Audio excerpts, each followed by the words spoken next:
जय श्री कृष्ण स्टूडेंट। आज की जो वीडियो है वो आपके मूवमेंट के चैप्टर 4 है, इन द किंगडम ऑफ फूल्स के वीडियो है।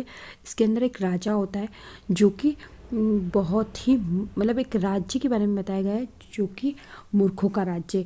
तो वो किस तरह से राज्य करते हैं वही हम इसमें पढ़ेंगे, और मूर्ख कितने खतरनाक होते हैं ये भी हम जानेंगे, और बुद्धिमान व्यक्ति कैसे मूर्ख को संभालते हैं। तो स्टार्ट करते हैं हम वीडियो। इसके अंदर राजा और मंत्री दोनों मूर्ख हैं उस राज्य में, और वो ये चाहते हैं कि दूसरे राज्यों की तरह से वो अपना राज्य नहीं चलाए। तो वो किस तरह से अपना राज्य चलाएंगे, तो वो ये निश्चय करते हैं कि सभी जने रात में काम करेंगे और दिन में सो जाएंगे। तो और अगर जो भी इसका ये आदेश नहीं मानेगा उसको मृत्युदंड दिया जाएगा। तो ठीक है भाई, सभी लोग उनके अगर मृत्युदंड मिलेगा तो फिर क्या करेंगे, तो वो सभी जो राजा कहता है वैसे ही करते हैं। रात को जागते हैं, रात को खेत जोतते हैं, रात को व्यापार करते हैं और अंधेरे में ही सारा कार्य करते हैं। इसी तरह से आपके उनके कथानुसार वो कार्य करते हैं। तो इसी तरह से जो जानवर वगैरह होते हैं वो भी, उनको भी आदत पड़ जाती है, वो भी रात को कार्य करते हैं और रात को ही घूमते हैं और दिन में वो भी सो जाते हैं। तो इस तरह से एक बार एक गुरु और शिष्य उस शहर से गुजर रहे होते हैं और वो दिखते हैं यह बहुत सुंदर नगर है, लेकिन ये दिन दहाड़े इतनी शांति क्यों है, एक व्यक्ति भी यहाँ पर कोई नहीं दिखाई दे रहा है, क्योंकि वहाँ पर सभी सोए होते हैं, आपको पता है, और जानवर भी सभी सोए होते हैं। तो फिर वो क्या करें, तो वो उनको बहुत तेज़ भूख लगती है, वो इधर उधर घूमते लेकिन उनको कुछ भी नहीं मिलता है। अचानक रात होने लगती है, रात होते से ही सभी दुकानें खुल जाती है, सभी दुकानें खुलती है और सभी दुकानों पर सबसे अनोखी बात ये होती है कि एक डुंडू मतलब वहाँ की जो मुद्रा थी, मतलब 1 रुपये में वहाँ पर आप कुछ भी खरीद सकते हैं। किलो का गुच्छा खरीद सकते हैं, चावल खरीद सकते हैं, घी गेहूँ शक्कर सभी खरीद सकते हैं बस 1 रुपये में। तो गुरु और शिष्य दोनों भरपेट खाना खाते हैं और फिर वो बाद में गुरु महसूस करता है कि यार ये लोग तो मूर्ख हैं। तो फिर गुरुजी बोलते हैं कि चलो अपन इस स्थान से को जल्दी छोड़ देते। तो नहीं, शिष्य तो नहीं बोलता है, शिष्य बोलता है कि नहीं, यहाँ पर तो सब कुछ सस्ता मिलता है, अपन तो यहीं रुक जाते हैं। तो गुरुजी बोलते हैं नहीं, ये मूर्खों का राज्य है और लंबे समय तक यहाँ पर रुकना हमारे लिए सही नहीं होगा। तो नहीं, वो शिष्य नहीं मानता, बोले कि नहीं मैं तो यहीं रुकूंगा। तो गुरुजी बोलते कि अच्छा तेरे को रुकना है तो रुक, मैं तो जा रहा हूँ। तो ठीक है, गुरुजी चले जाते हैं, शिष्य वहीं रुक जाता है। शिष्य वही 1 रुपये में केले चावल घी सभी चीज़ों को खाता है और वो बहुत अच्छा मोटा हट्टा कट्टा हो जाता है।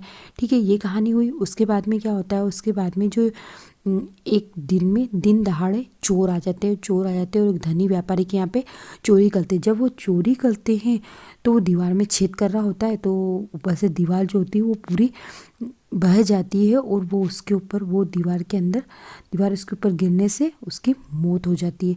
तो उसके साथ में जो व्यक्ति होते हैं और भी, वो राजा के पास जाते हैं और बोलते हैं कि राजा, हमारे जो ये जो चोर मतलब वो व्यक्ति जो ये अपना काम कर रहा था और दीवार गिर गई, और इसमें व्यापारी का दोष है, क्योंकि अगर उसने दीवार अच्छी नहीं बनाई, इस वजह से इसकी मृत्यु हो गई, तो हमें मुआवजा चाहिए। तो राजा बोलता है हाँ हाँ न्याय होगा, चिंता मत करो। राजा तो मूर्ख था। तो राजा ने व्यापारी को बुलाया और व्यापारी को कहा कि तुमने ये जो दीवार है ये इतनी कमज़ोर बनाई है और इसकी वजह से एक व्यक्ति की मृत्यु हो गई है। ठीक है भैया। तो वो थोड़ी देर व्यापारी तो सोचता है कि अब क्या किया जाए। फिर वो बोलता है कि नहीं, ये दीवार तो मैंने नहीं बनाई है, एक आदमी ने बनाई है, ये उसका दोष है, मेरा कोई दोष नहीं है।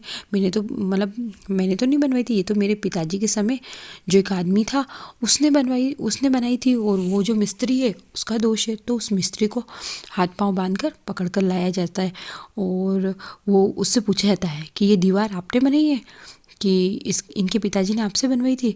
तो वो बोलता है जी सरकार, हाँ मैंने बनाई है। तो वो बोलता है कि अरे, तो बोले कि तुमने ये ऐसी दीवार बनाई कि एक गरीब आदमी के ऊपर गिर पड़ी और उसकी जान चली गई, तुमने उसकी हत्या कर दी और तुमको मौत की सज़ा दी जाएगी। तो वो थोड़ी देर सोचता है और वो गिड़गिड़ाता है और फिर वो बोलता है कि आप मेरी एक बात तो सुनिए, उसके बाद में आपको जो करना है वो करना। तो वो बोलता है ये दीवार तो मैं नहीं बनी, लेकिन वहाँ पर बार बार एक नर्तकी आया जाया करती थी और उसकी पायल की झनकार की वजह से मैं बार बार, मेरा जो ध्यान होता था वो उस गली की तरफ रहता था और इस वजह से मैं दीवार सही नहीं बना पाया। तो वो जो होते हैं वो उस नर्तकी को बुलाया जाता है। और वो नर्तकी जो होती है वो बहुत बूढ़ी हो चुकी है, वो आती है काँपती हुई और वह कहती है कि नर्तकी बोलती है इसमें मेरी कोई गलती नहीं है, इसमें ये जो सुनार था उसको मैंने गहने बनवाने के लिए दिए थे, लेकिन वो समय पर गहने उसने बनाए नहीं और इसलिए मुझे वो बहुत सुस्त था और बहुत शैतान था, इसलिए मुझे बार बार आना पड़ता था। तो उस सुनार को बुलाया जाता है और सुनार आता है तो सुनार बोलता है कि नहीं नहीं महाराज, मेरी कोई गलती नहीं है, मुझे एक व्यापारी जो थे उनके घर पे विवाह था और उन्होंने मुझे ऑर्डर दिया था और उन्होंने कहा था समय पर मेरे गहने बन जाने चाहिए, इसलिए मैं उनके गहने बना रहा था, इसलिए मैं इस नर्तकी के गहने समय पर नहीं बना सका। तो फिर वापस राजा जो बोलता है कि वो व्यापारी धनी व्यापारी कौन था जिसके आप गहने बना रहे थे। तो पता चलता है कि वो धनी व्यापारी वही है जिसके घर की मकान की जो दीवार टूटी थी वही वह धनी व्यक्ति है। तो राजा बोलता है हाँ, अब न्याय का चक्र पूरा हो गया है, अब अपराधी को बुलाया जाए, वो व्यापारी ही अपराधी है। फिर वो व्यापारी दूसरा हुआ आता है, फिर वो व्यापारी बोलता है अरे महाराज राजा, मैंने तो वो जो आभूषण है वो तो मेरे पिताजी ने ऑर्डर किए थे और उनका तो देहांत हो गया है, तो मैं कैसे मुझे कैसे दंड दिया जाएगा। तो राजा बोलता है नहीं नहीं, दंड तो तुम्हें ही मिलेगा क्योंकि कातिल तुम्हारे पिताजी, लेकिन पिताजी तो तुम्हारे जिंदा नहीं, जो भी पिताजी की चीज़ होती है वो बच्चे को ही तो मिलती है विरासत में, तो अब उनके पापों का खामियाजा तुमको ही, संपत्ति भी तुमको ही मिली तो पाप भी तुमको ही मिलेंगे। तो इस तरह से उसको सूली पे चढ़ाने की व्यवस्था की जाती है। जब सूली पे चढ़ाया जाता है तो जो सेवक होते हैं वो उसको सूली पे चढ़ाते, तो सूली पर जो वो बहुत दुबला पतला सा व्यापारी होता है तो उसकी गर्दन फिट नहीं आती है। तो राजा को पूछते हैं कि राजा ये तो इस सूली के ऊपर फिट नहीं आ रहा, क्या किया जाए। तो राजा बोलता है कोई भी हट्टे कट्टे व्यक्ति को बुला के ले आओ और उसको जो इस पर फिट आए उसको ला के सूली पे चढ़ा दो। तो बस अब आ गया वो शिष्य जो बहुत हट्टा कट्टा सा था, उसको पकड़ के ले आते और उसको पकड़ के लाते हैं और वो उसे सूली पे चढ़ाने के लिए उसको तैयार करते हैं। वो बोलता है अरे मेरा तो कोई अपराध नहीं, मैंने तो कुछ किया भी नहीं है, आप मुझे सूली पे क्यों चढ़ा रहे हो। क्यों, वो बोलते अरे तुम इतने अच्छे हो, मोटे ताजे हो, तो तुम सूली पर फिट आओगे, इसलिए हम तुमको सूली पर चढ़ाएंगे। बस अब शिष्य को पता चलता है कि हाँ ये वास्तव में मूर्खों का राज्य और यहाँ पर कभी भी कुछ भी हो सकता है। वो बिल्कुल अंतर्मन से अपने गुरुजी को याद करता है और गुरुजी को पता चल जाता है, क्योंकि गुरुजी बहुत जाने हुए होते हैं, बहुत चमत्कारी होते हैं, वो दिव्य दृष्टि से देख लेते हैं कि भक्त बहुत परेशान हो रहा है या शिष्य बहुत परेशान हो रहा है। तो वो जाते हैं उसके पास और उसको मुसीबत से निकालने के लिए, और गुरुजी आके और उसको पहले तो शिष्य को डांटते फटकारते हैं और उसको कुछ कहते हैं। गुरुजी बोलते हैं कि सबसे पहले सूली पर मुझे चढ़ाओ। तो वो बोलता है नहीं नहीं, शिष्य समझ जाता है, वो बोलता है नहीं नहीं पहले सूली पर मुझे चढ़ाओ, मैं मोटा ताजा हूँ। तो नहीं, गुरुजी बोलते हैं नहीं नहीं मैं बड़ा हूँ, मुझे पहले सूली पर चढ़ाओ। तो राजा बोलता है ये क्या बार बार आप एक दूसरे को बोल रहे हैं कि पहले सूली पर मुझे चढ़ाओ, पहले से अभी क्या है ये ऐसा, मुझे कुछ समझ में नहीं आ रहा है। तो गुरुजी बोलते हैं कि अभी जो ये समय ऐसा है, इस समय पर जो भी यहाँ पर सूली पर चढ़ेगा वो राजा बनेगा और दूसरा जो चढ़ेगा वो मंत्री बनेगा। तो हम जो है ये दोनों सन्यासी की ज़िंदगी से बहुत तंग आ चुके, इसलिए हम चाहते हैं कि हम अगले जन्म में राजा और मंत्री बने।